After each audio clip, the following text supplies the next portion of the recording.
생명과 복의 길을 택하라. 생명과 복의 길을 택하라 라는 제목으로 말씀 전하겠습니다.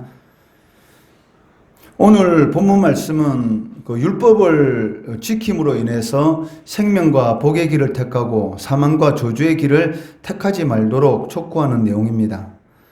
이러한 오늘 이 본문 말씀은 당시 이스라엘 백성들에게만 주어진 것이 아니라 오늘 우리를 위해서도 주어진 말씀이다라는 것을 우리가 기억하고 이 말씀을 이렇게 살펴보아야겠습니다. 오늘 이 본문 말씀을 통해서 주어지는 영적 교훈을 간단히 살펴보는데, 첫째는 그 현실의 복은 그 신앙의 목적이 아니라 신앙에 대한 상급이라는 것입니다. 우리는 이 복을 신앙의 목적으로 삼고 신앙생활을 할 때가 사실 많습니다. 그렇지만 이 현실에 주어지는 이러한 복들은 그 목적이 아니고 우리가 하나님에 대한 신앙을 어떻게 하느냐에 따라서 상급으로 주어지는 것이다 라는 것을 알 수가 있습니다. 16절 말씀해 보시면 내가 오늘 내게 명령하여 내 하나님 여호와를 사랑하고 그 모든 길로 행하며 그의 명령과 규례와 법도를 지키라 하는 것이라. 그리하면 내가 생존하고 번성할 것이요 또 내 하나님 여호와께서 내가 가서 차지할 땅에서 내게 복을 주실 것임이니라 라고 말씀하고 있습니다. 그리고 이 말씀은 우리들에게 이 신앙생활과 이 복과의 상관관계가 무엇인지를 잘 보여주고 있습니다. 오늘날 많은 성도들이 그 신앙생활의 이 목적을 현실에 이 복에 두는 그러한 경향이 많다는 것입니다. 그래서 기도할 때도 현실의 복을 위해서 기도하고 또 소망도 현실의 복에 둘 때가 많다는 것입니다. 그 때문에 생기는 문제가 있는데 그 현실의 이 복이 주어지지 않고 또 시련이 닥치게 되면 그 하나님에 대한 이 원망, 자신의 지금까지 신앙생활 해온 그런 것들에 대해서 낙심하고 심지어는 마치 이 손해본 것처럼 신앙을 이렇게 버리기도 한다는 것입니다. 그러나 모세는 오늘 말씀을 통해서 그 신앙생활의 진정한 목적이 무엇인가? 그것은 하나님을 사랑하고 하나님의 명령과 규례와 법도를 지키는 것이다 라고 말씀하고 있다는 것입니다. 그리고 성도가 그러한 삶을 살아갈 때에 그 상급으로서 하나님께서 현실의 이 복과 은혜를 주신다라고 말씀하고 계시다는 것이죠. 그러니까 신앙생활에 이 순서가 있는데 그게 무엇입니까? 바로 하나님께서 성도들에게 주시는 이 복의 순서는 그 영원히 잘 되는 복을 가장 먼저 주시는 것이고, 그 다음에 이 범사의 복을 주시고, 그를 통해서 이 육신의 이 강건함의 복을 주시는 것, 바로 이것이 하나님께서 성도들에게 복을 주시는 그러한 순서인 것을 우리는 성경을 통해서 이미 알고 있습니다. 그런데도 불구하고 막상 어떤 이 시련과 어려운 일이 당하게 되면은 하나님께서 자신을 사랑하지 않은 것처럼 마치 하나님께서 괜히 자신을 이 세상 가운데서 불러서 예수 믿게 하시고 또 하나님의 자녀를 삼아주셔서 이러지도 못하고 저러지도 못하는 그러한 사람으로 마치 이렇게 만드는 것처럼 하나님을 원망하고 하나님 앞에 이 불평, 불만을 쏟아내는 그러한 경우가 있는데, 실질적으로 우리가 신앙생활하는 그런 궁극적인 목적은 그 하나님을 사랑하는 것입니다. 그 외에 다른 것은 없다는 것이죠. 하나님께서 우리를 구원해 주신 그 구원의 은혜 하나만으로도 하나님을 마음과 뜻과 힘과 정성을 다해서 사랑하더라도 실질적으로는 다 갚을 수 없다는 것이죠.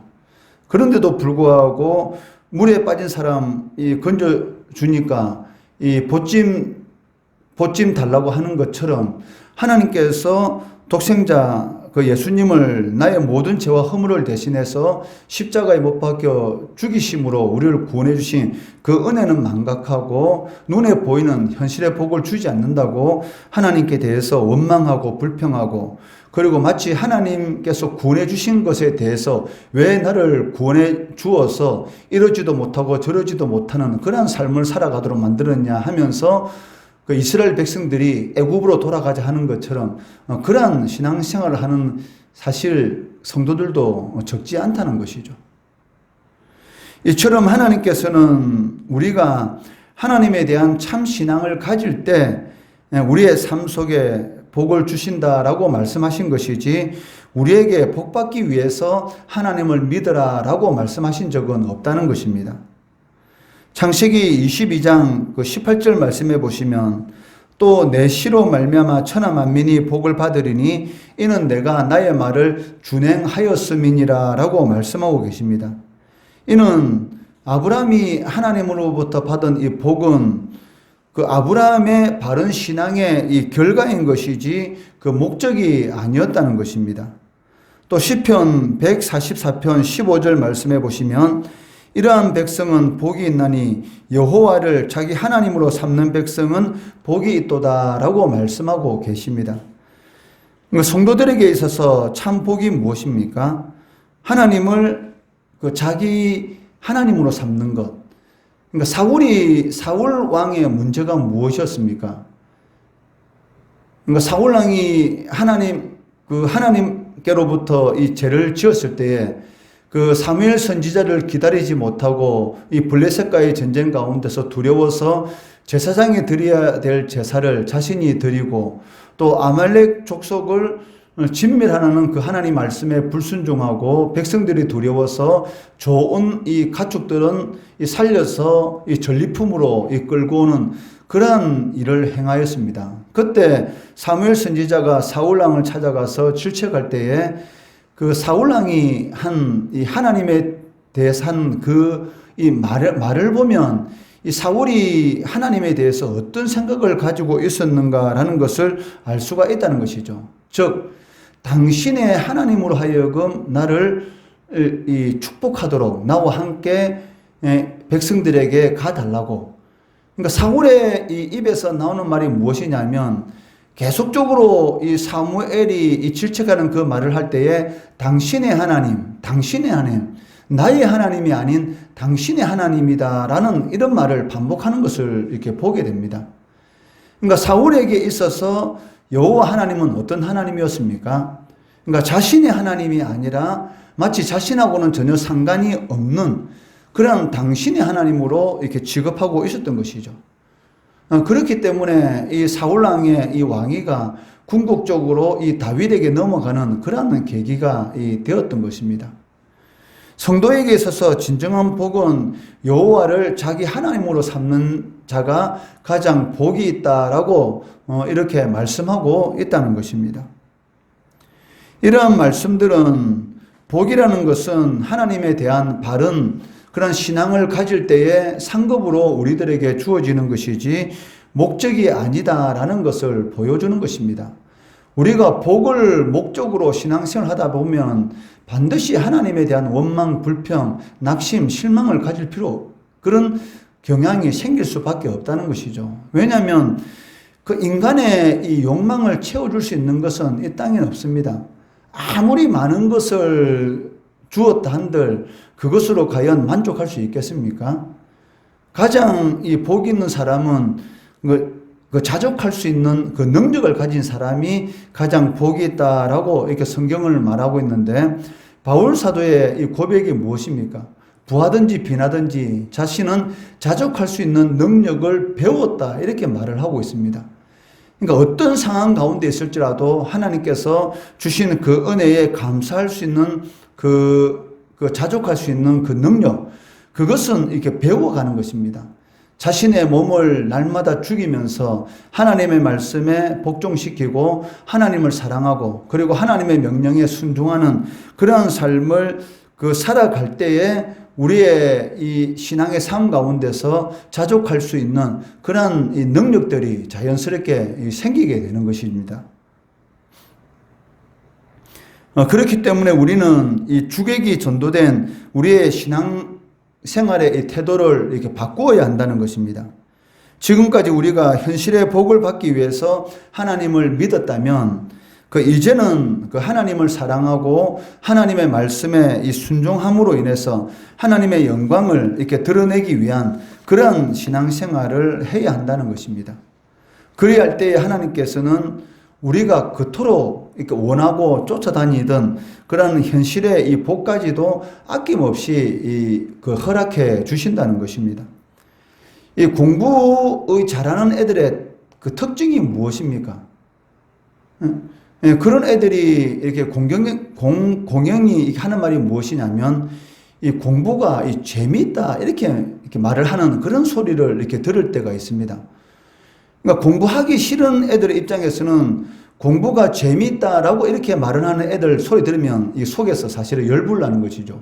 무슨 공부가 재밌느냐라고 이렇게 생각할 수가 있지만 이렇게 이 공부를 잘하고 이렇게 상위권에서 이렇게 있는 애들의 이런 그런 이야기를 들어보면 정말로 공부가 재미있게 이렇게 보이고 그리고 공부를 이렇게 사랑하는 것이죠. 그러니까 그런 아이들의 이런 목적은 보면은 내가 이 공부를 잘해서 앞으로 뭐 돈을 많이 벌어야 되겠다. 아니면은 어떤 위대한 사람이 되었다라는 그런 이런 목적보다는 그 자체 이 공부를 하면서 그 새로운 지식을 습득하고 새로운 것을 그 알아가는 거기에 자기가 재미가 있는 것이죠. 그러다 보니까 성적은 그냥 부수적으로 자연스럽게 이렇게 오르는 것입니다. 마찬가지로 우리가 하나님을 사랑하고 그 말씀에 순종하는 그런 삶을 살아가게 되면 그 현실의 이런 은혜와 이런 복들은 자연스럽게 이렇게 따라오게 되는 것이죠. 그런데도 불구하고 대부분의 많은 성도들이 이 반대로 신앙생활을 하고 있다는 것입니다. 그렇기 때문에 현실의 복은 고사하고 그 삶 가운데서 항상 이 공고한 그러한 삶을 이렇게 살아가게 된다는 것이죠. 그렇기 때문에 우리가 신앙생활에 이러한 그 순서를 이렇게 바꾸어야 한다는 것이죠. 그러니까 현실의 복을 쫓는 그런 이런 신앙생활이 아니라 하나님을 사랑하고 그 말씀을 지키는 것을 행복하게 생각하고 기쁘게 생각하는 그런 삶을 살아갈 때에 어느 순간인가 자신도 원하지 않았던 그런 하나님의 은혜와 복이 나의 삶 가운데 채워지고 있다는 것입니다. 처음에는 물론 하나님의 말씀에 순종하고 하나님을 사랑하는 이런 것들이 잘 되지 않을 수도 있습니다. 왜? 우리는 세상적인 것을 이렇게 추구하는 그러한 이런 욕심이 있지 않습니까? 그렇지만 우리 속에 있는 이런 이 세상적인 것들을 날마다 죽이게 될 때에 이 바울 사도의 이 고백처럼 그 예수 그리스도를 아는 지식이 가장 고상하다라는 그런 고백이 나도 모르는 사이에 이렇게 나오게 된다는 것이죠. 그리할 때에 이 세상이 줄 수 없는 가장 큰 은혜의 그런 삶을 누릴 수가 있다는 것입니다. 오늘 이 본문 말씀에 주시는 이 은혜 두 번째는 그 하나님께로부터 마음이 떠난 자는 반드시 망하게 된다는 것입니다.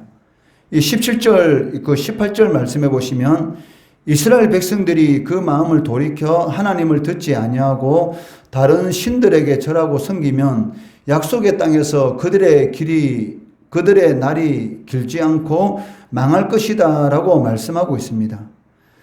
이 말씀은 그 하나님께로부터 마음을 돌이키고 떠나서 걸었던 길로 그 행하는 자들이 맞이하게 될 그런 이 필연적인 그 인생의 결말이 무엇인가를 우리들에게 잘 보여주고 있다는 것입니다. 그 사람은 그 마음이 가는 대로 행하는 것이 당연합니다. 그 보물이 있는 곳에 자신의 그 마음이 있다라고 예수님께서 말씀하신 것처럼 자신이 가장 소중하게 생각하는 곳에 그 마음이 있다는 것이죠. 그렇기 때문에 아무리 사랑하는 여인 그리고 사랑해서 결혼한 부부라고 할지라도 그 마음이 떠난 사람을 붙잡기가 쉽습니까? 그건 어렵다는 것이죠. 한번 이 마음이 떠나게 되면 그 마음을 돌이킨다는 것은 사실 상당히 어렵고 억지로 그 마음을 돌이켰다 할지라도 그 사람으로부터 그 행동의 이 신실함을 기대한다는 것은 상당히 어려운 것을 알 수가 있습니다. 이것은 우리 신앙생활에 있어서도 마찬가지라는 것입니다. 하나님을 향한 온전한 마음을 가지고 우리가 신앙생활을 하게 되면 그 신앙생활이 이 바를 뿐만이 아니라 이 곁눈질을 하지 않습니다. 그렇지만 이 몸은 교회에 있다 할지라도 그 마음이 세상의 우상이나 이런 쾌락에 아니면 자기 자랑에 있는 사람은 그 하나님이 없는 사람과 똑같다라고 할 수가 있다는 것입니다. 그 예수님 당시에 이 바리새인이나 서기관 같은 이런 종교 지도자들이 바로 그랬습니다. 그들은 이 겉으로는 이 의를 말하고 그리고 겉으로는 하나님의 말씀을 입으로는 논하였지만 실질적으로 그 속에는 어땠습니까? 온갖 탐욕과 자기 자랑으로 가득 차 있었고 그 마음은 이렇게 하나님으로부터 먼 것을 우리는 알 수가 있다는 것입니다.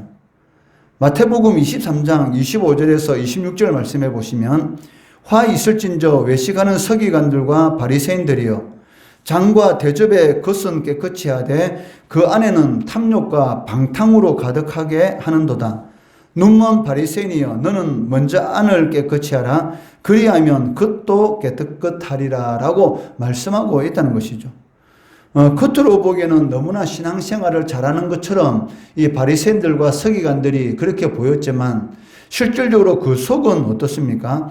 탐욕과 방탕으로 가득 차 있다라고 주님께서 말씀하시면서 이런 자들에게는 반드시 화가 있을 것이다 라고 이 경고의 말씀을 주시는 것을 볼 수가 있다는 것입니다.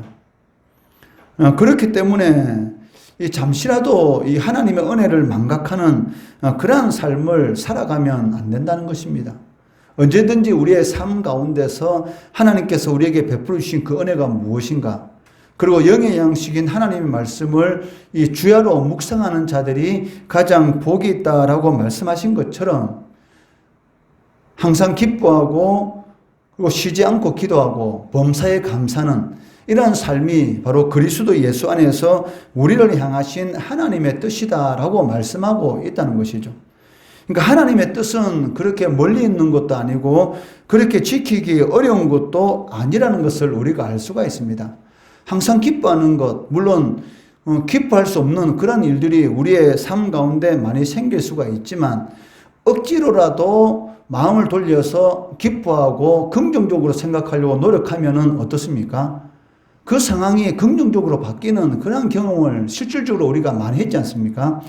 똑같은 상황이라 할지라도 그것을 어떻게 보느냐에 따라서 그 상황이 상당히 달라질 수가 있습니다.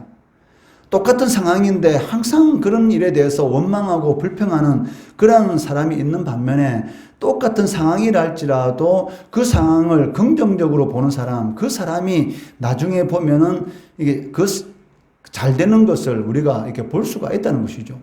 똑같은 일을 당했는데도 불구하고 그렇다면 원망하는 것보다는 그 일에 대해서 이 긍정적인 마음을 가지고 하나님께서 합력해서 선을 이루실 것이다 라는 그런 마음을 가질 때 우리의 삶 가운데서 하나님의 역사를 체험할 수가 있다는 것이죠.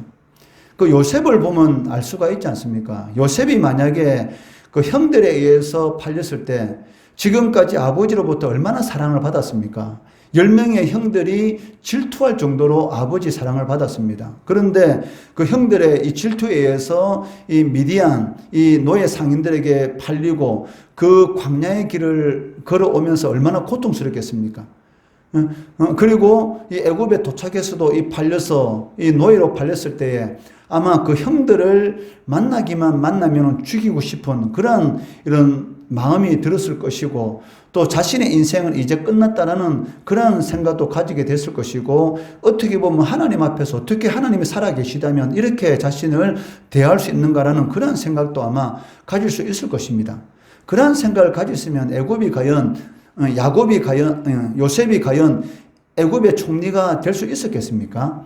그것은 불가능한 것이죠. 원망하고 불평하는 자에게 하나님의 은혜 역사는 나타나지 않습니다. 그렇지만 이 보디발이 보기에 그 하나님이 함께 하심으로 요셉이 형통하는 그런 역사가 이 불신자인 이 보디발이 보기에도 그 눈에 보이는 것입니다. 그것은 요셉이 하나님 앞에 원망과 불평을 하지 않았다는 것이 증거되는 것이고 그 상황에 대해서 하나님의 선한 뜻이 있다라는 그런 긍정적인 그런 생각을 가지고 자신의 처한 상황 가운데서 하나님의 백성으로 긍정적으로 바라보고 열심히 하나님의 때를 기다리면서 그 일에 최선을 다했던 것이죠. 그러니까 그 보디발이 보기에 하나님이 함께 하시는 역사가 눈에 보였던 것이고, 그리고 가정총무로 세워지게 되는 것이고, 가정총무로 세우고 난 이후부터 하나님께서 요셉을 생각하사 그 집에 복을 주시는데, 지금까지 이 보디발이 가지고 있었던 재산과는 비교할 수 없는 그런 역사가 그 가정에 일어나게 되는 것이죠. 그런데 이 보디발의 아내로 인해서 억울한 누명을 쓰고 감옥에 갇혔습니다. 2년 동안 이 감옥 생활을 하게 되는데, 그 감옥에 갇혔을 때 과연 원망과 불평을 했다면 과연 그 간수장이 그 요셉에게 모든 것을 맡겼습니까? 그건 불가능한 것이죠. 감옥에 갇혔던 요셉도 원망하고 불평하지 않았습니다. 또 감옥에 갇힌 이 제수복의 옷을 입고 있으면서도 하나님의 선한 뜻을 믿음으로 바라보고 그 감옥 안에서도 자신이 할 수 있는 그런 최선의 일을 했다는 것이죠. 이것이 바로 믿음의 사람들이 신앙생활의 길을 걸어가는 그런 방식입니다. 어떤 상황 가운데 떨어진다 할지라도 내가 할 수 있는 그 범위 안에서 최선을 다하는 것. 이것이 바로 하나님이 기뻐하는 것이고, 그러한 삶을 살아갈 때에 하나님의 시간이 다가오면은 우리가 생각지도 못했던 그러한 이 형통함의 역사를 하나님께서 이루어 주신다는 것입니다. 그렇지만 반대로 어떤 상황 가운데 처했을 때에 하나님을 원망하고 하나님으로부터 마음을 떠나게 되면 결국은 화가 있을 것이다 라고 경고를 받은 이런 그 바리새인과 이런 서기관들과의 그런 삶을 살아갈 수밖에 없다는 것입니다. 그렇기 때문에 어떤 상황 가운데일지라도 우리는 그 생명의 길, 복의 길을 주시는 그 하나님을 바라봐야 한다는 것이죠. 하나님을 바라보면 물에 빠지지 않습니다. 그렇지만 환경을 바라보면 물에 빠지는 것이죠. 베드로가 주님을 바라보고 걸을 때는 물에 빠지지 않습니다. 그렇지만 그 폭풍우 치는 그 바다를 봤을 때에 물에 빠지게 되는 것이죠. 하나님을 바라보면은 그 환경 이후에 있을 그런 희망을 우리가 볼 수가 있는 것이고, 환경을 바라보게 되면 그 환경으로 인해서 오게 되는 그 자신의 이 미래에 대한 불안감 때문에 이 공포감, 두려움 가운데서 결국은 그 수렁에서 벗어날 수가 없다는 것이죠. 이것이 믿음의 사람들이 걸어가야 할 그 길이란 것이죠. 다윗이 사울왕으로부터 십몇 년 동안 이 그 좁은 땅덩이에 쫓아다닐 때 얼마나 두려웠겠습니까? 그렇지만 사망의 음침한 골짜기를 걸어간다 할지라도 두려움이 없었다라고 고백하고 있고, 천만인이 자신을 둘러 진칠다 할지라도 자신은 두려워하지 않는다는데, 그러한 이런 담대함의 고백이 어디서 나올 수가 있습니까? 그러니까 사울의 군대를 바라보면 이런 고백이 나올 수가 없죠. 그러니까 사울의 군대하고는 비교할 수 없는 그 하나님의 능력을 바라보기 때문에 이러한 고백을 할 수가 있었습니다. 우리도 마찬가지입니다. 생명의 길과 복의 길을 주시는 하나님을 바라보면 어떤 상황 가운데 있을지라도 우리는 소망을 가질 수가 있고, 반드시 그러한 위기 가운데, 어려운 가운데서 일어날 수가 있다는 것입니다. 오늘 이 본문 말씀을 통해서 우리는 두 가지를 살펴보았습니다. 그 현실의 복은 신앙의 목적이 아닙니다. 그것은 신앙생활을 우리가 바르게 할 때에 따라오는 그런 1+1에 불과한 것이지, 그 신앙의 목적이 아니란 것이죠. 그냥 +1입니다. 그런데 +1에 그 마음에 꽂히면 안 되지 않습니까? 그 마트에 가서 우리가 살려고 마트에 간 목적이 있는데 그 목적을 잃어버리고 +1에 눈이 꽂혀가지고 아무 쓸모없는 1+1만 사와가지고 집에 재놓으면 뭐 하겠습니까? 아무 쓸모없는 것이죠. 내가 원하는 것을 샀을 때에 그때에 따라오는 +1을 봤을 때 너무나 행복한 것이죠. 마찬가지로 하나님 기뻐하는 그런 하나님의 사랑하고 그 말씀을 지키는 그 목적을 따라 살아갈 때에 자연스럽게 이 하나님의 은혜와 복은 따라오게 되는 것입니다. 둘째는 하나님께로부터 마음이 떠난 자는 반드시 망하게 됩니다. 그렇기 때문에 어떤 상황 가운데 있을지라도 원망하지 마시고, 원망한다고 그 일이 없어지는 것 아닙니다. 양이면 감사하시고 양이면 긍정적으로 바라보게 되면 반드시 하나님께서 좋은 날을 주시고 하나님께 두 손 들고 찬양하며 기뻐할 때가 반드시 온다는 것이죠. 이런 은혜와 복을 누리시는 우리 성도들 되시기를 주의 이름으로 축원합니다.